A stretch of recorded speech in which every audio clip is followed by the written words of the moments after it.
Hello and welcome to part 2 of my SPSS walkthrough. Today I'm going to be showing how to display some of the basic descriptive statistics in SPSS.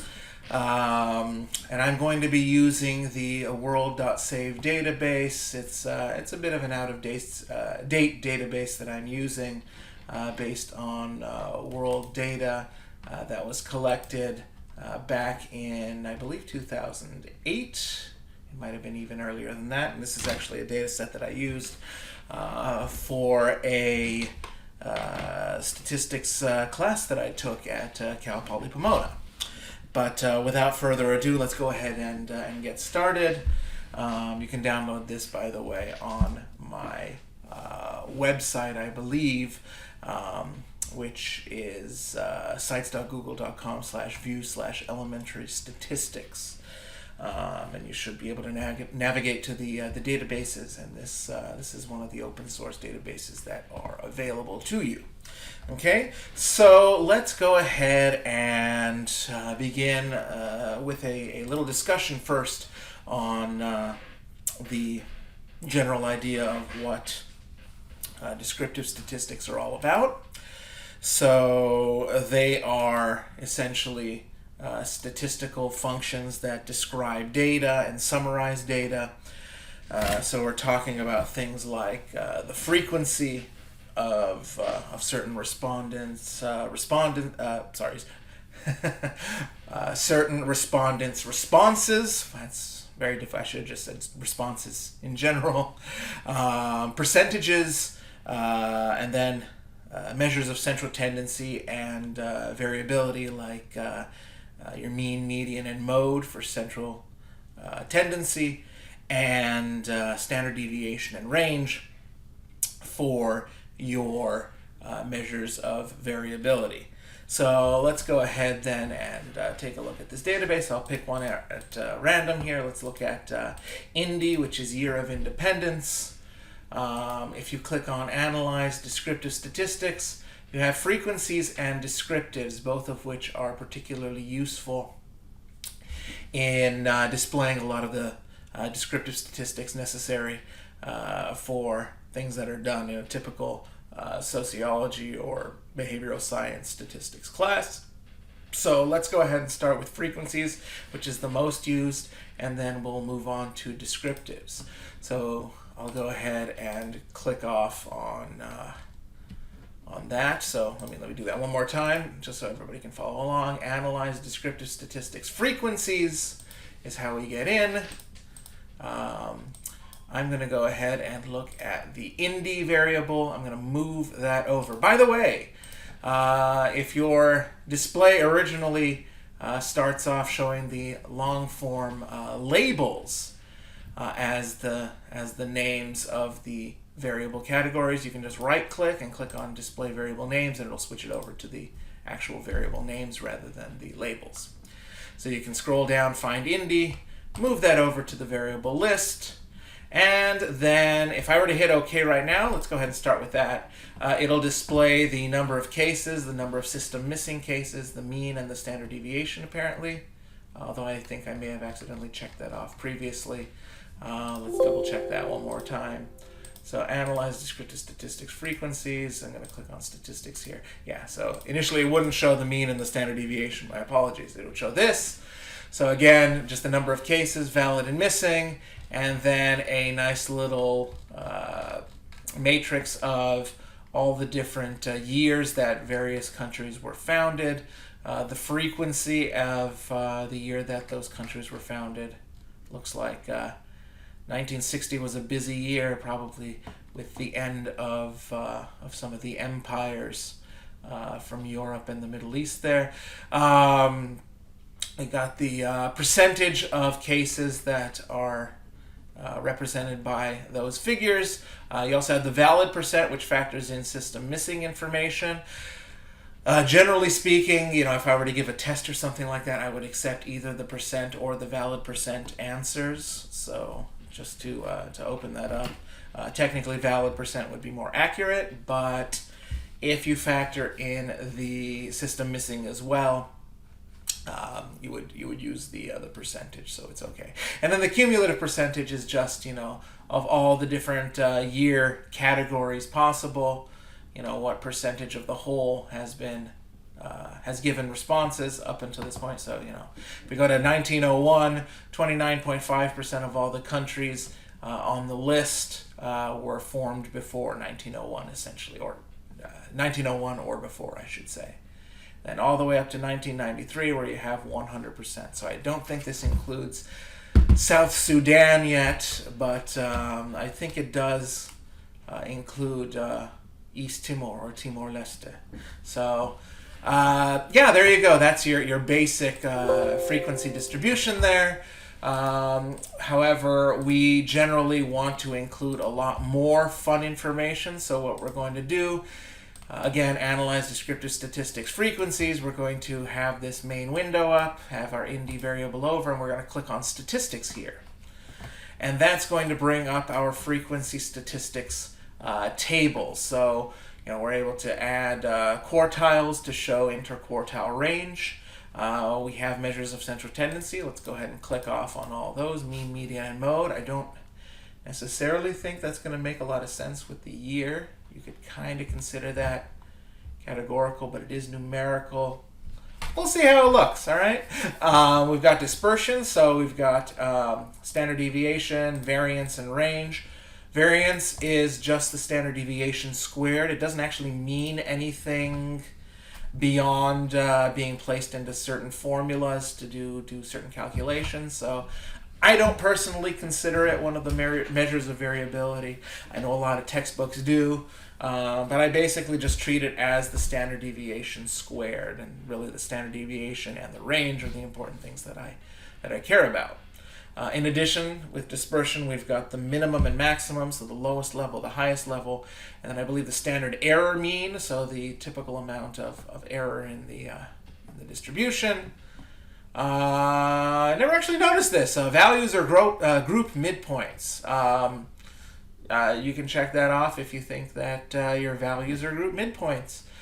You've also got skewness and kurtosis, so if you were to look at a normal distribution, skewness refers to the extent to which you have outliers, essentially. It doesn't look like a perfect normal distribution, but rather you're skewed towards one end of the tail or another. So if it's skewed towards the y-axis, the 0 point, it's called a negative skew. If it's skewed towards the infinite range of numbers, that's called a positive skew.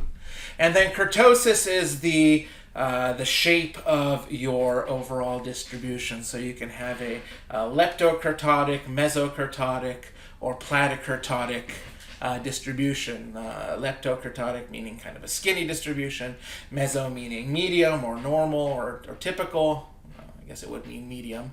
And then platykurtotic, which is kind of stretched out and a much wider distribution of values. So you can learn a lot about how your data looks by checking these off as well. But of course, we're not quite to the point of showing the graphical distributions yet, so we'll hold off on that for now.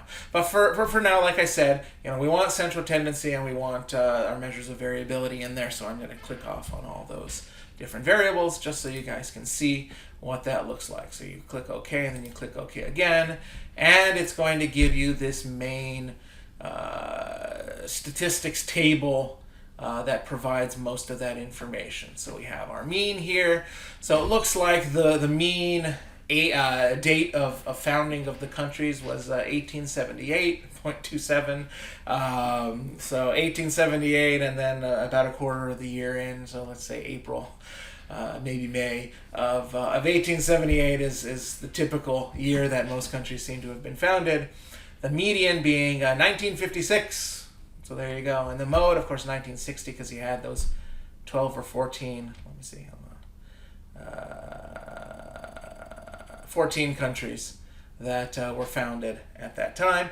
Our standard deviation is 212.317 years. So that's a pretty big big gap there. So if you go to the mean value, 1878, you subtract 212.317. That's going to be the low end of the first standard deviation. The high end would be this number plus 212. Eyeballing that, let's see, that would take 80, 90. So 20. Wait, what? Yeah, I guess it doesn't work on the high end. Only the low end for that one. We can go all the way up to whatever the last year that this particular data distribution was created, and say that that's sort of the high end. Anyway, and then there's our range. So we've got the high number, which of course is 1993, minus our low end, which is 486, which I assume is Japan. And you get 1,507. So 1,507 years between the highest and the lowest values. And that's a pretty big chunk of time right there. All right, so that's how to do this in general. Now I want to kind of show you guys some of the typical applications of this sort of thing. So let's begin with a frequency distribution. So generally speaking, when teaching this class, I do give a practicum assignment where individuals have to find frequencies, find percentages, find out the standard deviation and what the various levels of standard deviation represent, in order to be able to complete the assignment. So I'm going to kind of show those 4 things, even though usually my examples have 5 questions in them, which means there's probably a repeat. You're going to be able to do these very steps in order to figure things out. Okay, so let's start with a typical frequency distribution, and let's use variable number 31 here, regime, labeled is the country a democracy or a dictatorship. So 0 is democracy, 1 is dictatorship. Those values would be important if we were doing a t-test. We're not going to be doing a t-test just now, but those would be the groups that you could assign for the t-test. So you put in 0 and 1 as the grouping variable in order to do that t-test. Anyway, I'm getting ahead of myself there. So let's go ahead and just do a general frequency distribution of this. Let's find out how many countries regimes are dictatorships in the world. So I'm going to go ahead and go in and what did I say it was? It was number 31, regime. So we'll scroll down to regime. We're going to move that over. We're going to click on statistics. Since for this one we're not looking for any particular values here, mean, median, mode, standard deviation, range, or anything, I'm just going to leave it blank. I'm going to hit continue. I'm going to hit OK. And there it is, we have our distribution. And actually, I didn't realize it was a 50-50 split like that almost. So apparently, according to this, we've got 56 countries that are a democracy and 56 countries that are a dictatorship based on the frequency that is given here. So if at any time, actually let me go back to that.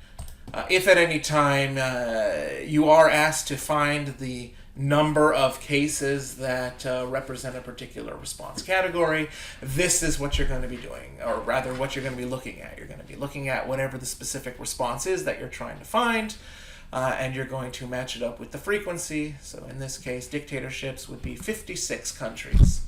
And that represents 49.1 of all the countries available, exactly 50% of the countries that responded. So there you go.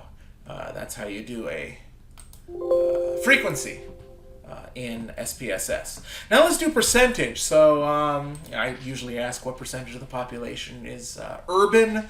So I'm going to do what percentage of the population is rural as my example here. So what we're going to do is, again, analyze descriptive statistics frequencies, and we're going to move over the rural variable here. Again, we don't necessarily, if the question doesn't ask for it, you don't necessarily have to check off the mean, median, mode, or standard deviation range, or any of these things. So we're just going to run it as it is.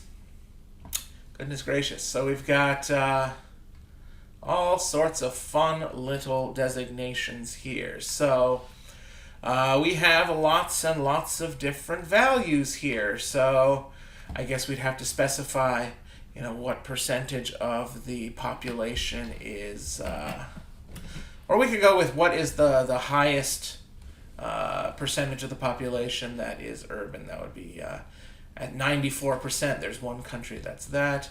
0% for one country. That must be like Singapore or something like that, where it's 0.00.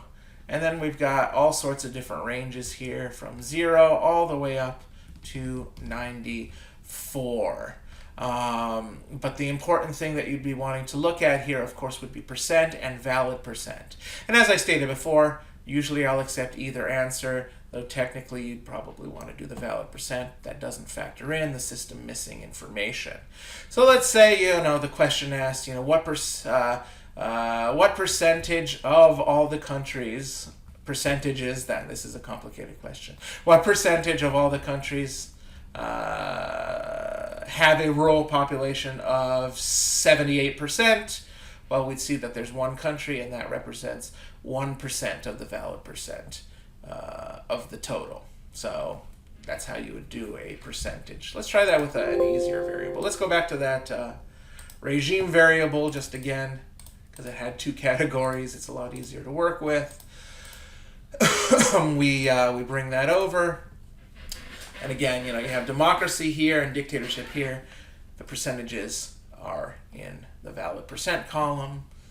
If there's no system missing, it would be in the percent column. Okay? So that shouldn't be too difficult either. Let's add the mean, the median, and the mode here. So let's do this rural variable, see what kinds of information we can get if we were to add our measures of central tendency and our standard deviation and range in the statistics. So we'll move that over and hit OK.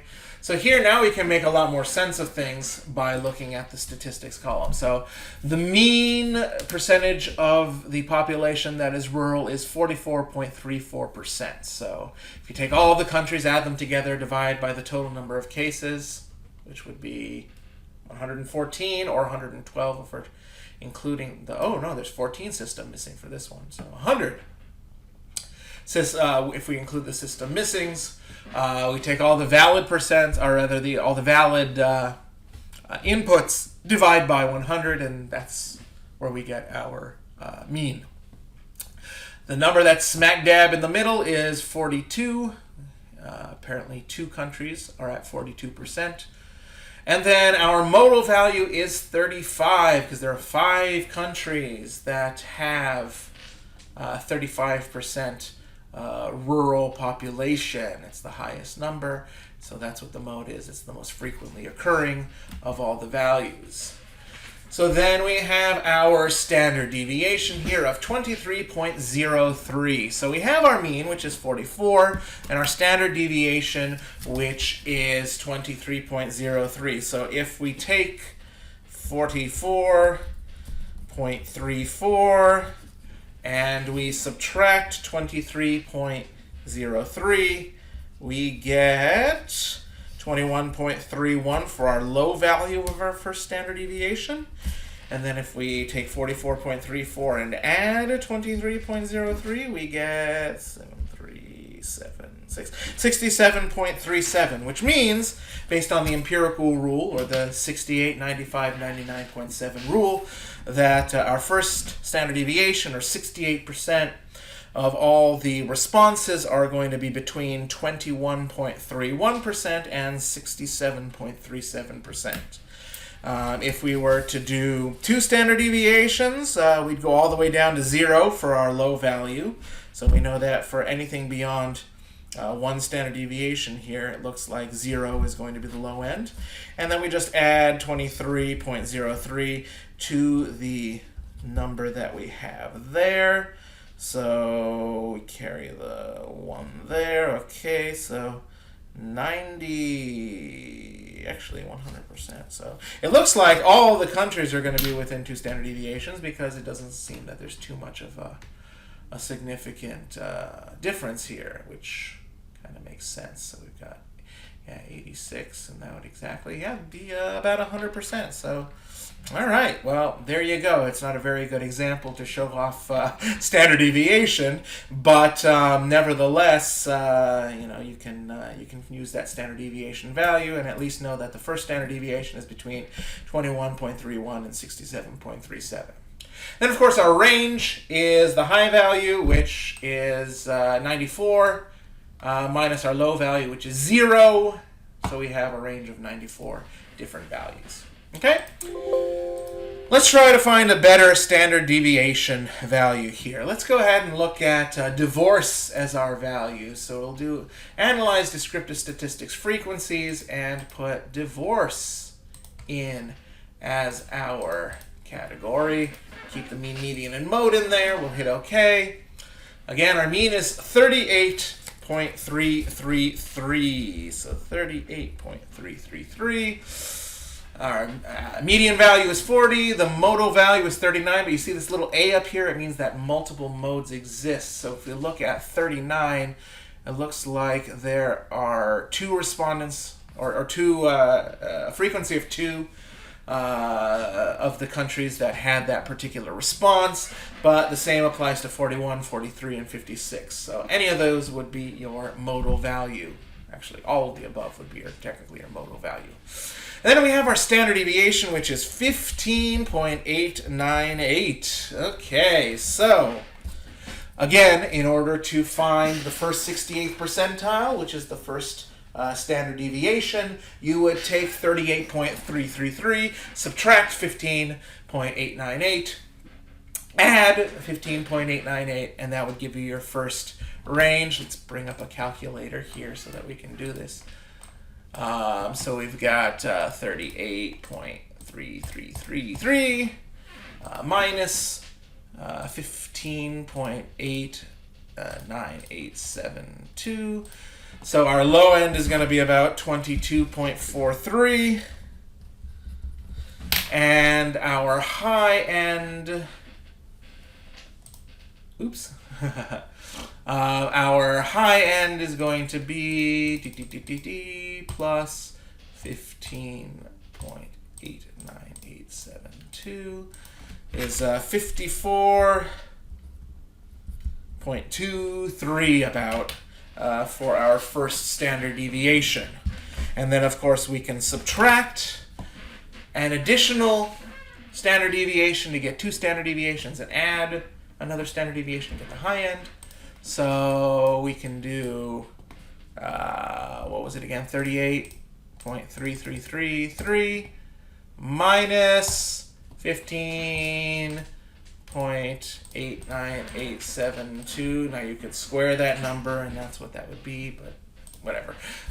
So we go down to that, and then one more time. So our low end for 2 standard deviations, or the 95th percentile, is about 6.53, 6.54. The high end would be 38.3333 plus, again, 15.89872.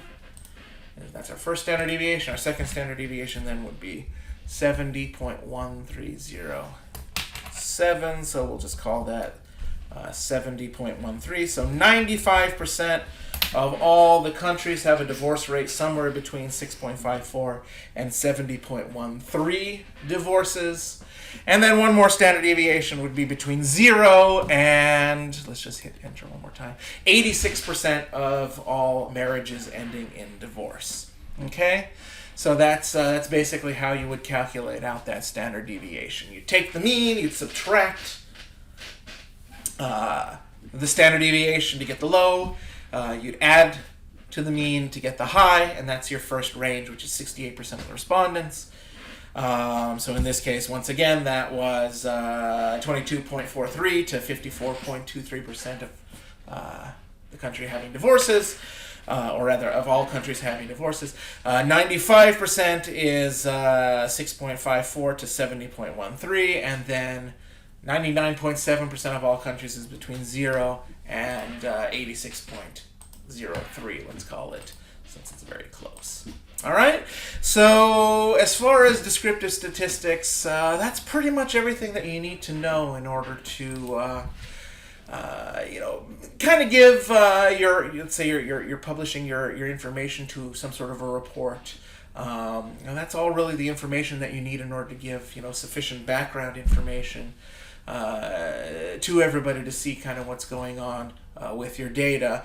So you'll be able to move on to the actual inferential statistics in order to begin to look at any variable relationships that might exist. So this is just good to give people a bit of an idea of what's going on with the data in general. And then in the next video that I'm going to be making, we're going to be moving on to doing some of the initial inferential statistics. So we're going to start by doing hypothesis testing. We're going to move on with a video after that to do correlation strength testing. We're going to move on to effect size, which is not necessarily something that's easily displayed in SPSS. I know you can't do Cohen's D. Pearson's R appears if you do regression analysis, so I will show you how to do it.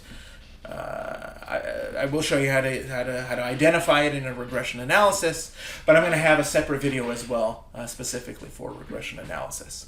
So hopefully this gives you a little bit of practice to be able to do some of the initial statistics that you can then display, or if you're taking one of my classes, to do some of the basic assignments for the class.